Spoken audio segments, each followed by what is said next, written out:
The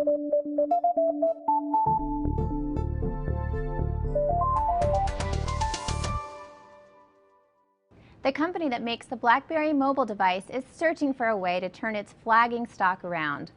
I'm Louise Story reporting for Business Day Live. We'll take a look at India's economy with Times writer Vikas Bajaj and examine the circular way European institutions are lending money to Greece. But first, we're joined by technology reporter Brian Chen to talk about Research in Motion, the maker of the BlackBerry. Hi, Brian. Hey, how's it going? Okay, so just a few years ago in 2008, the stock of Research in Motion was trading at $140. What happened?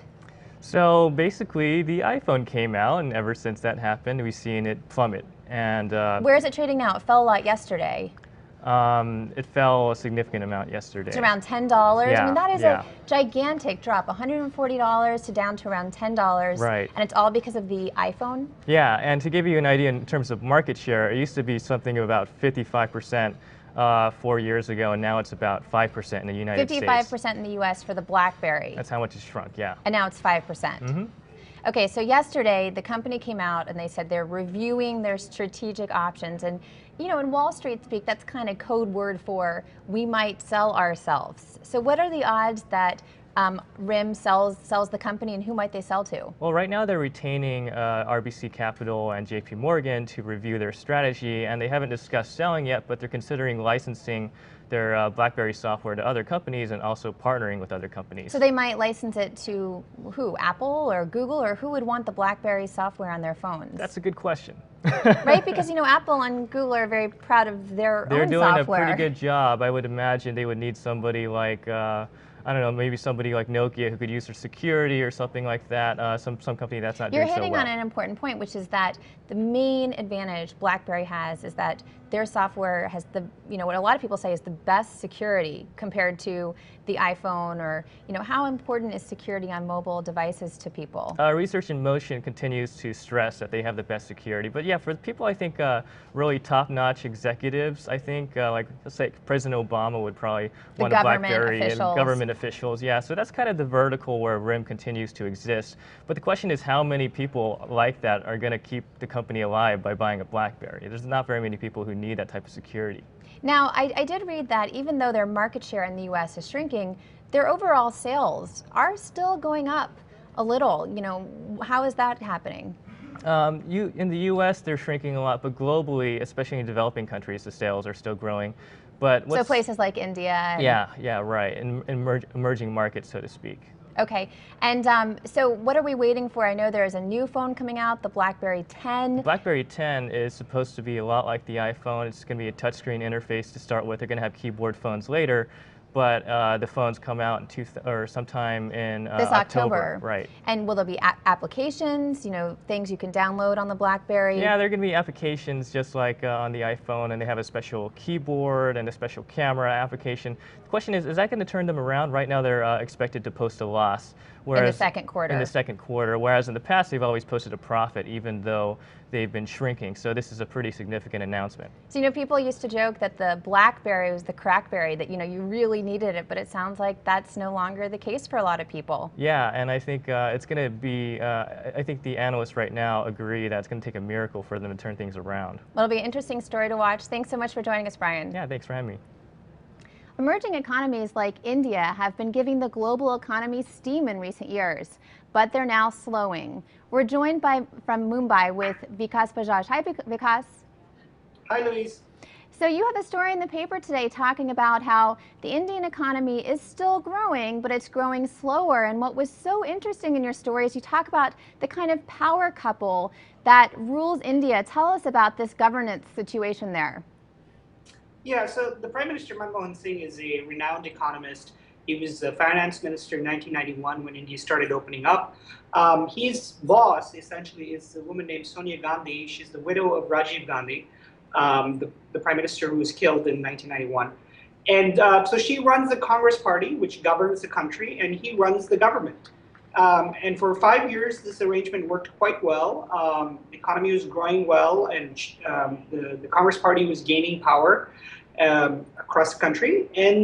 But for the last couple of years, it's sort of kind of fallen apart in a way, because Ms. Gandhi has a very sort of populist instincts, and Mr. Singh is sort of seen as a caretaker prime minister who's just there until Sonia's son, Rahul, is ready to take over. And so you wrote about how, he's really opened the country up to a lot of investment, and he, is more of an economist, but he has to go to the president to get permission for a lot of things that he wants to do, and that sometimes that makes it difficult for things to get done there. Indeed. Analysts say that's essentially the core of the problem at the moment, that there might be things that Manmohan Singh wants to get done on the economic front, but they're politically not palatable to Ms. Gandhi. For instance, they recently raised the price of petroleum, which they had subsidized. But the bigger subsidy is on diesel, and Ms. Gandhi probably doesn't want to raise the prices of diesel because there's a lot of people who would be very upset, and there's a big election coming up in 2 years. So tell us about this interesting thing happened around the turn of the year. India was going to let stores like Walmart in, and they announced it, and then they took it back. So what was that about? Can you repeat the question, Louisa? When they were going to let, they were going to let Walmart in and other stores like that into India, and they announced that these American companies and foreign companies could come in, and then they rescinded it. And that seemed to be an example of what you're writing about their kind of decision-making governance problem. Tell us what went down with that. Yeah, that decision in particular was sort of embodied the dysfunction in this government at the moment. They announced that they would allow foreign retailers like Walmart to come in, and then just 2 weeks later, she said that they had to put it on hold because one of their coalition partners said basically she would let the government fail. And that would have meant early elections, so more than 2.5 years ahead of time. And so the government sort of blinked and said, we'll put this on hold indefinitely. And it really cost them a lot of credibility in the global markets, and investors said that, well, they can't even push this through. It's a relatively minor change in the grand scheme of things. Then what can they really do? These seem very much like the growing pains that you would see in any emerging country as it comes onto the market. This struggle between kind of the social policies and how much you want to open the doors to business. There were some interesting remarks about taxes in India recently, and how some of the leaders there are concerned about becoming a tax haven. What was that about? Yeah, this goes back to a deal that Vodafone did and bought an Indian cellular company. The transaction was structured in such a way that there were no taxes paid in India. And the Indian government and the Indian officials have been very chagrined and upset about this because they feel that when you transact an asset in India, the capital gains on that asset should be taxed in India. But Vodafone claims that this was basically what changed hands was some offshore shares that then through several layers resulted in change of control of the Indian company. So they believe it's not taxable. They in fact this went all the way up to the Supreme Court, and the Supreme Court of India decided that this was not taxable, but the Indian government remains adamant that this should be taxed, and so they've gone ahead and passed a change in the law that says that all of these transactions going back to 1962 should be taxed in India. So this is really upsetting a lot of international companies. Just one more thing, you wrote about how the growth is slowing. They're expecting maybe 6 to 7% growth this year. That's down from the 9% growth they've had. But I got to tell you, Vikas, there are a lot of countries around the globe that would like 6 to 7% growth. So, perhaps you're being too skeptical, too negative? Indeed. That was what one minister was telling us today. 6 to 7% growth is, by global standards, amazing. But in India, it's seen as sort of a failure because we were at 9% and there was talk of going to 10%. There's a sense that this was India's moment, that India could surpass China in terms of at least its growth rate. And India really needs to grow fast because it has a large young population. More than half the population is either 25 or younger. And India needs to create a lot of opportunities for these people. It needs to create a lot of jobs, needs to create infrastructure, needs to invest in education. And that's just a bit harder to do at 6% than rather than 9 to 10%. Well, I guess it's all relative. Thanks so much for joining us. Thank you, Louise. You've been hearing about the European bailouts of Greece. Well, it turns out when monetary institutions release money to Greece as part of the bailout, much of that money comes right back to those European institutions in the form of interest payments.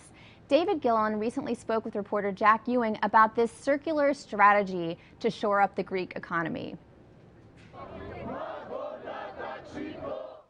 About 3/4 of the Greek debt is now owned by the European Central Bank, the European Union, or the International Monetary Fund. Most of the money that they are giving to Greece in the form of aid is actually being used to service the debt. In other words, what Greece owes back to the IMF and the European Union and the ECB. How is this at all helping, the ordinary Greek citizens then? Most of this money is not going to the Greek government to provide basic services to the citizens. The Greek government has been cutting services like crazy.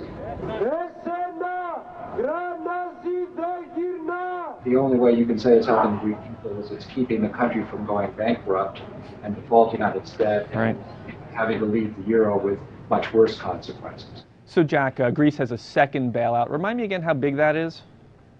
It's about $160 billion. Okay, now this one is being funded almost entirely by European taxpayers. I'm guessing that what's going on here in part is that officials in Europe want to make sure that they get paid back, right? That's exactly it. Paying the total debt, that's something that will be dealt with in years to come. Right now, they just don't want Greece to default. Right. Now, obviously, the financial markets around the world continue to watch Greece. What's the next big development there that we've got to worry about? Well, the big thing everybody is worrying about is the elections on June 17th to see if they can, somebody gets enough votes that they can form a government. Right now, they don't have a functioning permanent government. Now, a lot of people seem to be coming to the conclusion that Greece is quite possibly going to leave the euro. Is there any new news with this at this point? I think that the European authorities, as well as the Greek people, when people start to think about what it would actually mean for Greece to leave the euro, it's pretty scary. And I think that they will do what they need to do to keep Greece in the euro. But the one big risk is that events spin out of control, and that could happen. That's all for today. Please stay with us online at nytimes.com for our continuing coverage. I'm Louise Story, reporting for Business Day Live. Thanks for watching.